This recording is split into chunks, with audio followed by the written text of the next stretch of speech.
বসিরহাট প্রাচীন সময়ের যেসব গাছ আছে তার মধ্যে অন্যতম নিশিপদ্ম গাছ, যার নাইট কুইন খুবই সহজ একটি নাম।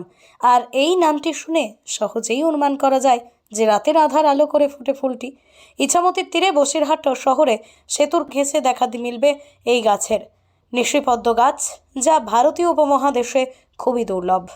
এক কথায় নদীর নাম ইছামতি, শহরের নাম বসিরহাট। বসিরহাট শহরের সঙ্গে ওতপ্রোতভাবে জড়িয়ে ভারতীয় উপমহাদেশে বিরল প্রজাতির এই গাছের উত্তর ২৪ পরগনা জেলার বসিরহাট শহরের ব্লক সমষ্টি উন্নয়ন আধিকারিকের দপ্তর ও বসিরহাটের ইছামতি নদীর তীরে গড়ে ওঠা সেতুর ঠিক কোল ঘেঁষে দেখা মিলবে। ওই একটা গাছই আছে বসিরহাট ব্রিজের কাছে, তার জন্য ব্রিজটা সরিয়ে করতে হলো। ওই পার্কে ছিল আগে, ওখানটা তো পার্ক ছিল, পুরোটা ব্রিজ নিচে। হ্যাঁ, ব্রিজের এপারে ওটা পার্কের মধ্যেই ছিল। এখন ওইখানটা সরিয়ে ব্রিজটা করতে হয়েছে গাছটাকে রক্ষা করার জন্য। তখন অপলা শেঠ, উনি তখন এসডিও ছিলেন বসিরহাটের। আচ্ছা, তখন আমাদের সঙ্গে আমরা যারা বিজ্ঞানের লোকজন আমাদের সঙ্গে আলোচনা করেছিলেন, আমরা বলছিলাম গাছটা নষ্ট করবেন না, এটা রেয়ার প্লান্ট, তো রাত্রেবেলা ফুল ধরবে, ফুল ফুটবে, ভোরের মধ্যে ফুল পড়ে যাবে। আচ্ছা, আগে শুনেছিলাম একটা ছিল শিলিগুড়ির ওখানে একটা গাছটা কীরকম ছিল। বসিরহাট শহরে গ্রামের মিলন ক্ষেত্র ইছামতি সেতু, আর সেই সেতু তৈরির আকার পরিবর্তনে এই নিশিপদ্ম গাছের জন্যই বলে জানান শহরের প্রবীণদের মধ্যে অনেকেই।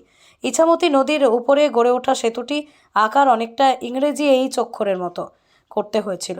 বিরল এই নিশিপদ্ম গাছটিকে রক্ষা করার জন্য গাছটিকে বাঁচিয়ে রাখতেই সেতুর এমন আকার করা হয়েছিল বলেই জানা যায়।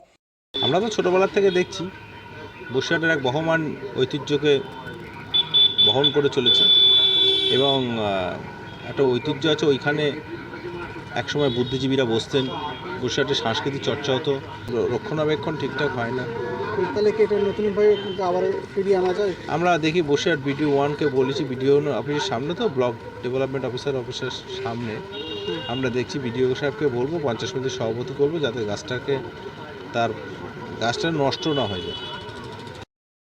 যদিও আমফান ঝড়ে গাছটি বেশ কিছু অংশ ক্ষতি হয়েছিল, তারপরে আজও গাছটি মাথা তুলে যেন বসিরহাটের ঐতিহ্য জানান দেয়। বসিরহাট সেতু তৈরির সময় গাছটিকে বিশেষ কৌশলে সংরক্ষণ করলে গাছটি ভগ্নপ্রায় হতে চলেছে।